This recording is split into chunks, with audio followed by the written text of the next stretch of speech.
看梦幻厨房在我家，我是瑞玲 Vivian。想到中式早餐呢，就会想到烧饼、油条搭配上好喝的豆浆。今天呢，要和大家分享的就是里面非常好吃的炸油条。到底在家要怎么样做出蓬松酥脆的炸油条呢？好，我们就来看看今天到底要准备什么样的材料。传统的炸油条呢，是利用明矾来制作，造成蓬发的口感。今天我们用五铝泡打粉搭配食用级的小苏打，来造成酥脆蓬松的口感。这两样东西缺一不可。这个配方的水分含量比例比较高，只要把它搅拌揉合成为一个无粉粒的面团就可以了。刚刚说过水分含量比较高，所以面团会粘手是非常正常的。稍微搅拌成画面这样粘手的面团状态，我们就把它密封好，放到冷藏室松弛隔夜。透过冰箱低温冷藏松弛，面团会变得更细致，好操作。面团松弛隔夜之后呢，我们要准备来炸油条了。我动作比较快一点，所以我们先来热油哦。炸油条要成功呢，油的量不能太少，然后锅的口径呢，尽量找大一点的。我们就用中偏大的火来加热油咯。在加热油的同时呢，我们就来操作面团的部分哦。我们在工作台上撒上足够的手粉防粘，通常会使用高筋面粉当做手粉。这个是从冰箱取出10分钟后静置的面团，整个面团经过松弛之后呢，只要稍微收一下，就变得非常的细致好操作。但是因为还是会粘手，所以记得撒上足够的手粉来防粘哦。在操作的过程中呢，只要发现面团开始变紧了，就记得呢让它松弛，休息一下，就会变得更好操作了。我们把这个面团呢撒上手粉之后，擀成1公分厚左右的长条面片。因为之后还要松弛拉开了，所以擀的厚薄度呢会影响之后拉长的长度哦。我们把它切成长约10公分、宽约2到3公分的长形条状面片。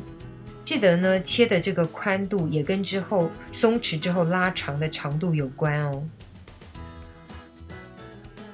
我们取2片面片，撒上手粉，两两相叠在一起。我们用刀背、竹签或是刮板、筷子，在长条面团中间压一压，让压的地方粘合在一起。我们头尾再多压个几回，下锅才不会散开。然后手粉一定要撒够哦，不然就会全部粘在一起，不像油条了。当油温到达摄氏180度左右的时候呢，我们拿起松弛好的油条，往两头拉伸开来，大概就拉伸到锅子的直径就可以了哦。然后下锅之后呢，就要不停的上下翻动哦，让这个油条的表面积呢可以接触到热油的部分。这样的油条呢，才可以顺利的蓬发。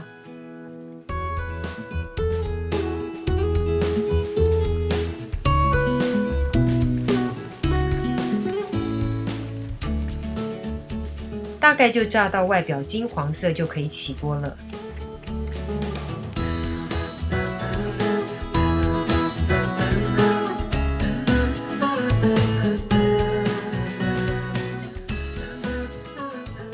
提醒一下哦，如果拉伸的太长，超过锅子的直径之后呢，就有可能会弯掉，造成弯弯的油条。不过口感还是一样好吃。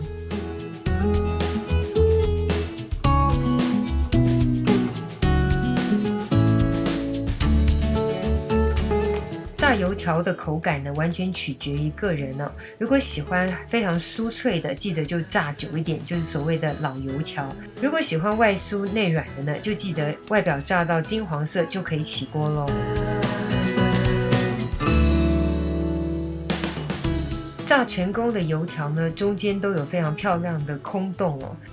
不管是炸大、炸小，或是炸成什么奇怪的形状，都一样，中间就是会产生非常漂亮的空洞。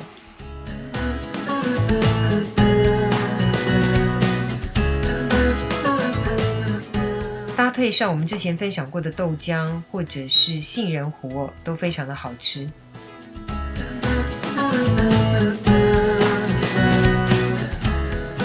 还喜欢今天的食谱分享吗？如果喜欢，别忘了按赞加订阅哦。如果有任何其他喜欢的食谱，也欢迎留言给我。如果 Vivian 会的话，会尽量拍成影片分享给大家。梦幻厨房在我家，我们下次见喽，拜。